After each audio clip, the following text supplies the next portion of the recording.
Yo, shouts out to Freddie Gibbs, the rapper from Gary, Indiana, who had a Yeah. real good idea, I think, for rap and how these young cats could probably put in some work. As he's calling for rap to start a G League. Yo, really quickly, shout out to the albums he's done with The Alchemist. One of my top five, top of the top five fucking music producers on the game, bro. And Mhm. yeah, I think it brought the best shit for him, bro. Because he had some shit. I didn't know he was from Indiana. I thought he was somewhere from the South because he got up on game through like the Young Money shit, didn't he? Or was it the Kanye? No, hell no, No, I not don't think that. it was affiliated with either one of them. So Freddie Gibbs, I can say, is somebody who I don't know a whole lot of his like come up in the game, if you will. Like I just started listening to him around that Yo, Alchemist Fredo album, and then I okay. started going back listening to some of the other stuff. So I don't think he was Young Money affiliated. But I don't know. There was just so maybe just might have been a lot of features, but that's what I Yeah, was seeing a lot when he was doing his mixtape circuit. So yeah. But no, shouts out to him because he had a great idea for up and coming rappers looking to get in the game, and he said that essentially he tweeted out that rap need a G League, respectfully. For those who don't know what a G League is, the NBA has a G League, which basically is a league that gives a chance for young players to develop and hone their skills before making it to the majors. It's a great chance for these guys to get used to the style of play in the NBA, and with all the new rappers born each day, it may not be a bad idea for hip hop to develop something like that. And so, like from a NBA perspective, the G League is kind of like the minor leagues, if you will. But one of the cool new ways I've seen it be used is so with the NBA, you have to be 19 years old before you can go into the NBA. You can't come straight yeah, out of high school. You have to be 19. yeah. So Before it was a for year of college, and then now they made it 19. Well, so no, so it was never a year in college. It was just simply that you had to be 19. So that was Okay, the route that everyone took. Was I'll just do a year in college and then join the league or whatnot. okay, Now, of course, that I'm pretty sure that there was some behind the scenes kind of handshake deal, if you will, between the NCAA and the NBA, because again, like it's a farming system of like, oh, hey, you guys come over here and you come into our league or whatnot, and then you get to play college for a year, and you get to be in front of all the scouts and all that, and then you could raise your stock in the NBA draft. But at the end of the day, these motherfuckers is getting paid off of them because shouts out to Zion Williamson, who was the big number one draft pick a couple years ago, but his 1 year that he played for Duke had his games and they were like sold out, and it was like $2,000 to get a shit. front row seat at a college basketball game. Meanwhile, Zion Williamson was probably eating top ramen because you can't make money as a college athlete, or at least back then you couldn't. Mhm. So you got these guys coming in here risking, injury, honing their craft, if you will, while you have these organizations making billions of dollars. But I say all that to say that recently some guys got away from that whole go to college for 1 year, and you had LaMelo Ball, who went out to Lithuania. You had RJ Hampton, who went out to Australia.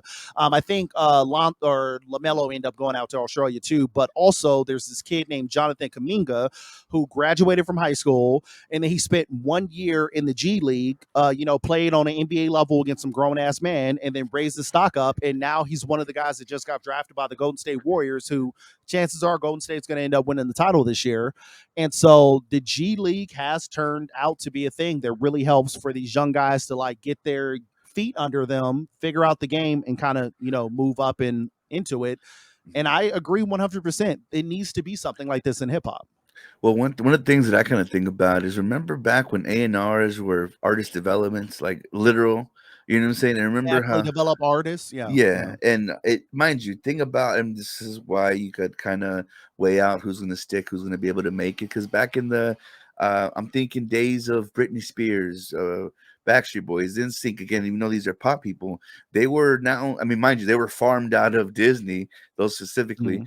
But again, taken from a talent pool and kind of continuing the training, and again, because you got shit like the paparazzi. That honestly, I think the reason why it doesn't work now is because people are their own bookie, they're their own manager, they're their own AR, they're their own publicist. Because And we're just watching something on Vice about these young bitches learning how to be sugar babies, and it was hosted by Paris Hilton. It was a stupid shit about being influencers, but one of the all of them really were so like hypnotized by the illusion of fame and the shit that it brings that you know it just you kind of need that. You need that, and Yeah. you need someone to handle that. But being because that's the thing of ourselves now, like it's almost like that became. I mean, again, there's no substitution for teaching and for learning, but I think because we kind of already, it's already part of the game. Like it goes so unnoticed. So I think, yeah, shit like that would, I mean, mean so much. And mind What you, else? I think that's why you have artists like I don't really know what Rihanna's doing outside the Fenty and her little lingerie stuff, which again maybe is her way out the game. But she was someone who was kind of passed around a little bit. I mean, supposedly Dre discovered her at Mm. 10. You know what I'm saying? And then Yeah. passed her on. And I don't know how eventually she made it to Def Jam and all this shit, right? And we know, R. Kelly had his own little farm going on like that too. But Yeah, and I'd look at like Young Thug, I think is a good example of Young Thug is someone who remember when Young Thug first came into the game, that was the joke. How we could not understand a word that he was saying. It yeah, was da-da-da-da-da-da. Like you couldn't understand what he was saying. And it was because he never went through artist development. He created some song, that song hit, and then they were like, oh, bam, now you're out there or whatever, just start putting out music. But now Young Thug is well respected within the industry or whatever. His melodies and his music and everything is like he's super fucking dope.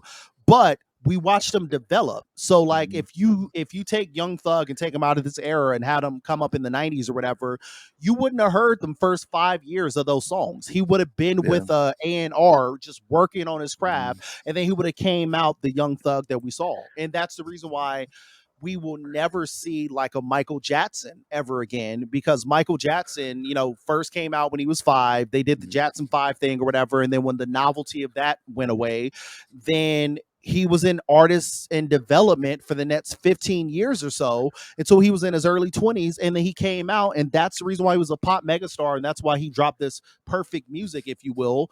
He was in fucking artists in development for 20 something years before he started putting out music. They will never do that again. I mean, it didn't hurt. So, You had Papa Joe fucking whipping your ass if you didn't fucking get a step right. So I mean, again, constant that Papa teaching. So Joe, that they had R, they had all that. They had all that. So yeah, so it's one of those things. And then and then lastly from the article, so they do say that apparently Sweetie revealed to Apple Music that she's been attending an artist development boot camp to work on various areas of her craft. And oh no, I guess that's really you it know, from the you, article. But yeah. you know what I hear when I think that though? It's a management. And bro, if you design the league, I guess what you're probably gonna have your top pick on a couple of things, right? Like for the people that are prepared, again, like I think of the marijuana industry and how once a state's fully recreational, bam, all the motherfuckers that were doing work, doing it stateside are now able to come in, heavy artillery, mass production, and again, Yeah. riding that wave. And it's just with hip hop, I do want to see at some point, because hip hop is a mostly minority driven business that is run by the majority. It's not, we don't own hip hop music, unfortunately, or whatnot. And I say all that to say that I want hip hop to eventually figure this shit out and how to manipulate and take control of this, because in a perfect world, yeah, there should be some type of G League that gets these young guys and teaches them how to make music, teaches them good music business so they can sign correct deals, so they're not getting, so dudes ain't Jay jerking them out here. And then so then they could have a prominent career, and then when they retire, have some type of retirement plan through hip hop. Like it's a damn shame when I remember, I think it was Cool Herc or somebody like a year or so ago, it was some hip hop legend. It was like, oh, so and so, is about to get evicted from his house. It's Yeah, like, yo, hip hop should never allow that to happen to any of these pioneers or anything like that. There needs to be some type of group like they have SAG within yeah, the Actors Guild and shit. with the Actors Guild. Yeah, we need something like that in hip hop. Hip hop needs to take control of their own destiny and stop, putting it in the hands of these labels who don't give a fuck about them. They're just, squeezing every penny out See, of them that they can. and shout out to Uncle Noriega when he talked about the hip hop need a AARP, because Yep. truly though, even bro, what really breaks my heart is like knowing about Bone Thugs, bro. Thinking about how influential they were to us in the Southwest, or maybe all around, right? and because obviously they came from Cleveland, right? Anyways, Yeah. they meant so much, they mean so much. Motherfuckers still bump them, bro, because they refuse to listen to shit nowadays.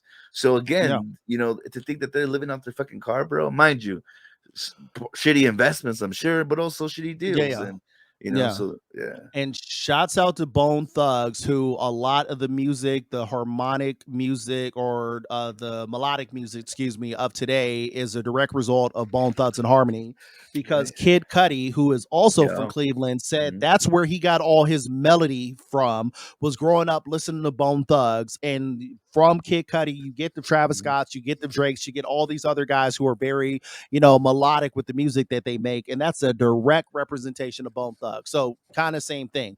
There's no Yeah. reason for Bone Thugs to, have created so much within hip hop and for them to be struggling. And again, it's one of those things where like if they fucking up, they fucking up. Mhm. But there should be something on the back end or whatever to protect these artists and so on and so forth. So yeah. Addiction.